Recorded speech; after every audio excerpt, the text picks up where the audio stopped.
हा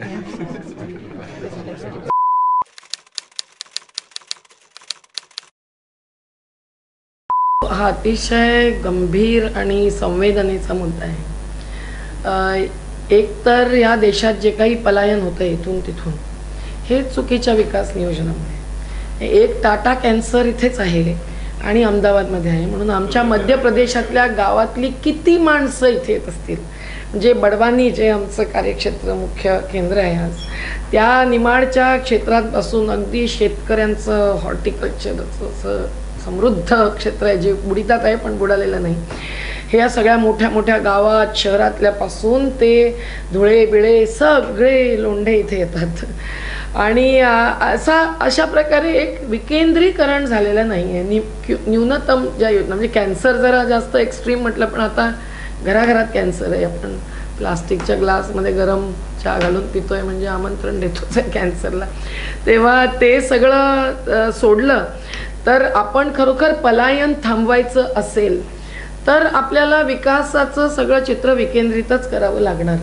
आणि मग ते जर करायचं असेल तर त्या ठिकाणी एक जसं मागे डिस्ट्रिक्ट प्लॅनिंगची कन्सेप्ट होती, जॉर्ज फर्नांडिसांनी ती खूप पुढे रेटली होती, तशा पर्यायी त्याच्याही पुढे जाऊन आता तर टेक्नॉलॉजी जी उपलब्ध आहे ना तिचा उपयोग अशा प्रकारे विकेंद्रित साधनांचा उपयोग करून घ्यायला, गावातलं पाणी, गावात तिथे आरोग्य, आणि एकाच गावात नाही पंचक्रोशी म्हणूया, एखादं मॅक्रो वॉटरशेड घ्या, म्हणजे सोशल, इकॉनॉमिक, इकॉलॉजिकल या तिन्ही दृष्टीतून केवळ आता भाषा आणि इतर आधारावरतीच रचना व्हावी असं नाही, तर असा संपूर्ण विचार करून इतकं सुंदर युनिट्स आखता येतील.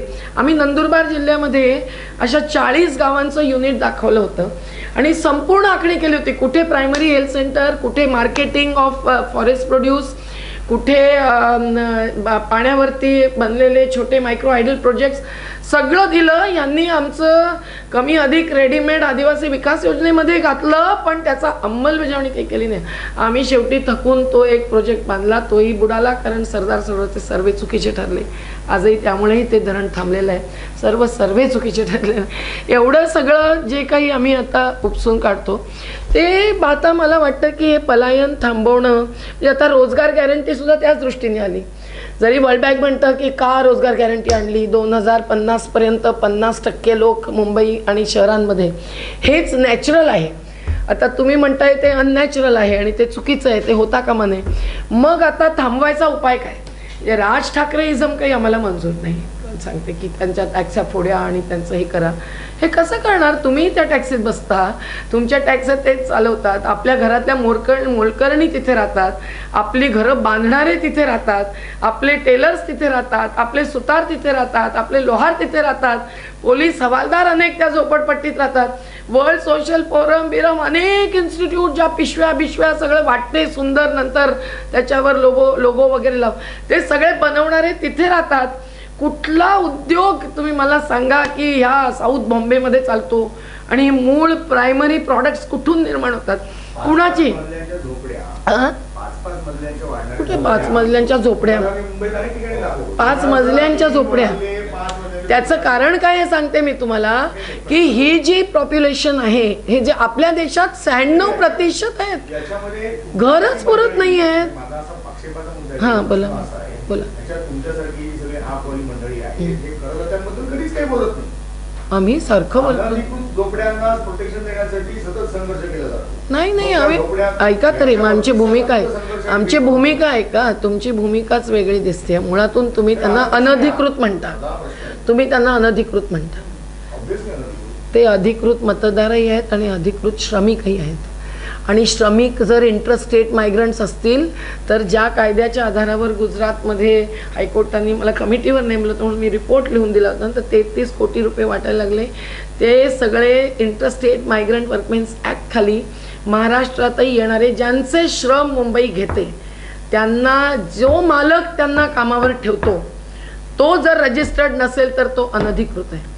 नाहीतर त्या मालकाला त्यांना पाळणा घरापासून, क्रेशेपासून ते मेडिकल फॅसिलिटी आणि घरही द्यायचे. जर त्या मालकांनी त्यांची व्यवस्था केली, जशी सरकारी कर्मचारीची किंवा आणखी इतर हाऊसेस ती केली, तर प्रश्न मिटेल. तुम्ही हे विचारतच घेत नाही की तुमचं आयुष्य आईन्स्टाईनने म्हटल्याप्रमाणे आपलं सगळ्यांचं आयुष्य हे आपल्या भोवतीच्या ह्या श्रमिकांच्यामुळे चाललंय. ते इथे साफ करून जातात, मग त्यांना आत बघितलं त्यांनी तरी आपल्याला राग येईल की आपली मीटिंग डिस्टर्ब होते, परंतु त्यांनी सफाई नाही केली 2 दिवस तर आपण लगेच तडफडतो. तेव्हा एक लक्षात घ्या की आपल्या सर्व इकॉनॉमी आणि जीवनाचा ते भाग आहेत, त्या वस्त्या ही गिल्ड्स ऑफ सर्व्हिसेस. आता त्या वस्त्या स्लम्सच राहाव्यात असा आग्रह नाही, उलट स्लम फ्री सिटी व्हावी असा आमचा आग्रह आहे. आम्ही या दृष्टीने 1 कोटी लोकांना मुंबईत कशी घरं देता येतील हे राजेश टोपेंच्याकडे, विलासराव देशमुखांच्याकडे प्रेझेंटेशन केलं पूर्ण. शैलेश गांधींनी मुळातली संकल्पना काढली, मग आम्ही सगळे बसलो, त्याच्यात फेरफार केला. त्यावेळेला त्याची किंमत आधी 45,000 कोटी रुपयात हे होईल असं होतं. त्याच्यानंतर ती मॅक्झिमम 70,000 कोटीमध्ये झाली. मी आणलेलंही आहे काही गोष्टी, म्हटलं तुम्ही उलट विचारलंच तर दाखवायला आणलं. तर आम्ही ते सगळं मांडलं, पण त्याच्यावरती अजूनही कुठलाही अंमल नाही. आणि हे खरं शक्य आहे. काही लोक डॉर्मेट्री म्हणूनच येतात, तर त्यांनी खरं डॉर्मेट्रीज त्यांना दिल्या तरी पुरेसं आहे. हे सगळं असताना आपण का म्हणून या पर्यायांचा विचार करत नाही, हा पहिला प्रश्न आहे. दुसरा प्रश्न की ह्या मुंबईमध्ये सुद्धा जमीन आहे, भरपूर जमीन आहे. 2,500 एकर गोदरेजच्या ताब्यात आहेत. वसई, विरार, भाईंदरमध्ये हजारो एकर आहे, 20,000 एकर जवळजवळ. आणि 10,000 एकर अशी आहे की 10 एकर म्हणजे मुंबईतली जमीन इंचात मोजतात ना, एकरमध्ये मोजताच येत नाही, ही हातात आहे. आता अर्बन सिलिंग ऍक्ट आपण मागे घेतला असेल, चर्च पण असतील मला माहित नाही, पण यांच्या ॲफिडेव्हिटमध्ये चर्चचं नाही. हा म्हणजे यांनी जे ॲफिडेव्हिट दाखल केलं त्याच्या आधारावर मी सांगते, 338 लोकांच्याकडे 10 एकरच्या वर जमीन आहे. त्याच्यात मग कदाचित अनेक चर्चेस असतील आणि एकत्रित वेगवेगळं मांडलं असतील. नंतर हॉटेल्स आहेत, लीजवर दिलेली जमीन, 1 रुपया लीजवर जमीन दिलेली मीडिया हाऊसेस पण आहेत, इतर पण आहेत. तेव्हा या सगळ्यामध्ये आम्हाला असं वाटतं की जर व्यवस्थित गृहनिर्माण केलं तर हा प्रश्न सुटणार आहे. आता काय होतंय, म्हाडाही स्वतःची जमीन विकते. आजचीच तुम्ही बातमी पाहिली असेल, 3,000 कोटीचा लॉस म्हाडाला झाला. म्हाडाकडे जमीनच नाही, आता म्हाडा जमिनी घेणार. अरे पण म्हाडाकडे काय, MHADA is a government agency, त्यांच्याकडे सर्वच कॅनव्हास होता. त्या कॅनव्हासचा नीट वापर न करता प्रायव्हेट बिल्डर्सना जास्तीत जास्त स्कोप देण्यासाठी म्हणून प्रत्येक वस्तीच्या खालची जमीन वळवली गेली. अगदी कॅथॉलिक्सच्या जुन्या ज्या कॉलनीज आहेत वांद्रा वगैरे बाजू, त्यांची कशी हडपली, अतिशय मोठं बेकायदेशीर गुंडागर्दीचं प्रकरण पण झाली आणि गरीब वस्त्यांच्या खालची तर हलवली. आता तुम्ही जर गरीब वस्त्यांना उकडून फुटपाथवर टाकलं, उद्या त्या बाईला कामावर आपल्या घरामध्ये 8 वाजता हजर राहायचंय, रात्री तिने काय करावं? मग शेवटी जागाच नाही ठेवलेली, इथून हटवतायत, तिथून हटवतायत, तिथून हटवतायत. तर मग पारधी नाही का, मंत्रालयाच्या समोर 17 वर्ष 18 वर्ष पारधी पडलेले आहेत. कुणाला काही वाटतच नाही. दरवेळी मी गेले की फुलं माळते त्यांची, फक्त बाकी काय करू शकतो. आज त्याच्या या नियोजनामध्ये एवढ्या मोठ्या समुदायाला आपण नाकारतोय, त्यांचं अस्तित्व नाकारतोय. ही आपली पहिली मोठी नियोजनातली चूक आहे. दुसरी नियोजनातली चूक अशी आहे की आपण प्रत्येकाला प्रत्येकाच्या गरजेप्रमाणे घर निर्माण करून द्यायला पाहिजे. ते जर करायचं म्हटलं तर एकेका वस्तीच्या खालची जमीन ही अशा प्रकारे वापरली गेली, म्हणजे त्याचा विकास व्हावा. त्याचे 4 मजले आता 7 आणि 8 आणि 15 बनले तर काय होतं? तुम्ही म्हणता की मुंबईवरती ओझं पडतंय. कुणाचं ओझं पडतंय? 15 लिटर पाणी प्रति दिवशी प्रति व्यक्ती वापरण्याचं की 600 लिटर पाणी प्रति दिवशी प्रति व्यक्ती वापरणाऱ्याचं? आणि कमर्शियल टॉवर्स बनतायत, धनिक मुंबईत येतच राहत आहेत. ज्यांची 4 घरं आहेत तोही 5वा घर कमर्शियल टॉवरमध्ये त्यांनी जर विकत घेतलं तर त्याला आपल्या नियोजनामध्ये काहीच आक्षेप नाहीये. त्यांचा ओझं जास्त पडतंय, ते जास्त वीज वापरतायत, जास्त पाणी वापरतायत. त्यांची एक गाडी आली की 3 ठिकाणी जागा रिझर्व लागते.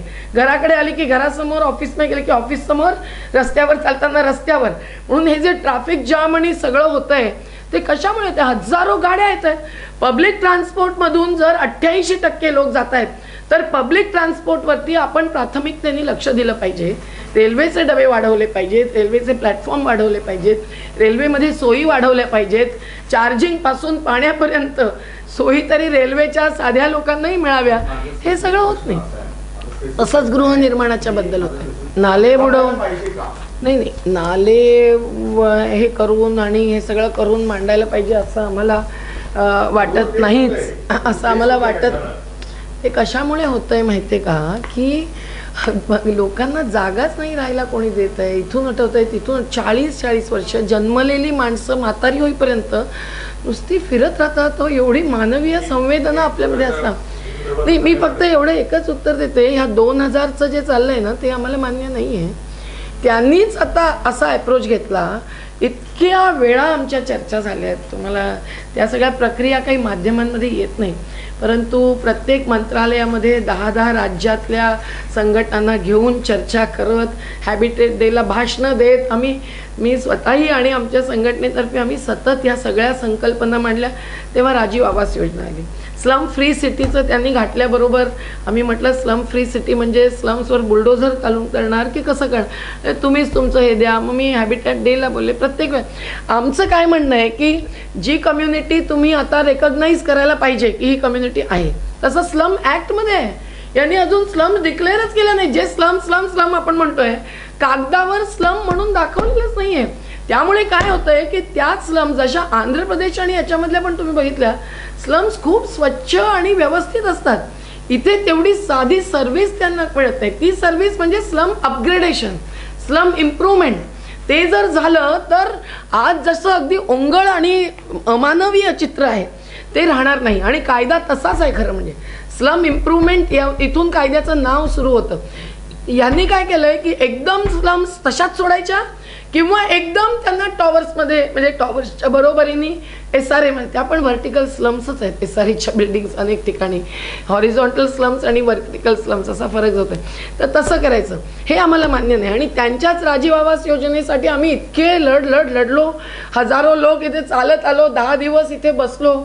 फार लोकसत्तेने नाही पाहिलं आमच्याकडे बरं का, पण लोकांनी पाहिलं. आणि तिथे बसलो तेव्हा आम्ही संपूर्ण या भूमिका मांडल्या. आणि त्यांनी आम्हाला सांगितलं की राजीव आवास योजना आता येणार. आणली नाही. आम्ही पहिलं कंप्लीट प्रपोजल दिलं की 3200 घरांचं मानखुर्दमधली जागा दाखवून तिथेच बांधणं आम्ही संपूर्ण तुम्हाला आयडियली करून दाखवतो. अजून त्यांनी मान्य केलं नाही. दिल्लीचे अधिकारी आले, म्हाडाचे आले, किती प्रक्रिया आम्ही केलंय, अजून केलं नाही. 1 रुपया खर्च केला नाही. कारण बिल्डर्स राजीव आवास योजना तशी पार्टिसिपेटरी आहे. तिथे मॉड्यूल्स आहेत अलग अलग, पण ते मॉड्यूल वापरू देऊ इच्छित नाहीत. आणि बिल्डर्स स्वतः मंत्रीच आहेत. कोण कुठे आहेत बघा, जोड्या लावा तुम्ही. पण अशा परिस्थितीमध्ये त्यामुळे ती राजीव आवास योजना अंमलातच आली नाही. नाहीतर 1 वस्ती पूर्ण आणि ती जमीन एवढ्या ह्याच्यावरती संपूर्ण आयोजन करून होऊ शकतं. आणि जी जागा मोकळी होईल ती दुसऱ्या गरिबांनाच द्यायची, ती दुसऱ्यांना द्यायची नाही. मग तिथे तुम्ही प्रत्येकाला मोफत घर असे आमची मागणीच नाही. आम्ही म्हणतो की आज ते वरांडाला 600 रुपये देतात. 5000 रुपये कमावणारी बाई, तिची मुलं अक्षरशः भंगार निवडतात, आंब्याच्या कोई विकतात, अशा परिस्थितीत राहून घरी मोलकरणी कामं करतात. त्या बाईला रात्री राहायला जर जागा नसेल तर ती काय पाण्यावर आणि वरांड्यावर 600 रुपये खर्च करणार बोला. अशी स्थिती आहे खरोखर. तेव्हा हे जे सगळं विकास चुकीचा झाल्यामुळे, नियोजन चुकल्यामुळे, आणि आम्हाला असं वाटतं की याच्यामध्ये सरकारने जाणून बुजून हे नियोजन केलं नाही. त्यांच्या स्वतःच्या योजना त्यांनी वापरल्या. जसं मोदींनी वन अधिकार कायद्याच्या बरोबर विरुद्ध सगळे GRs काढले. हायकोर्टाने त्यांना सगळे कॅन्सल करायला लावले. गुजरातमध्ये एवढा मोठा आदिवासी, गुजरातचा 14% आदिवासी असताना. तर ह्या सगळ्या ह्याच्यामध्ये हे नियोजन योग्य न झाल्यामुळे लोकांना 2 आणि 3 मजल्याशिवाय राहण्याशिवाय दुसरं गत्यंतरच नाही. आणि विजूताई म्हणाल्या ते 2000 पासून बाहेरच्या राज्यातल्या लोकांपेक्षा महाराष्ट्रातल्या इतर जिल्ह्यातले लोक जास्त येत आहेत.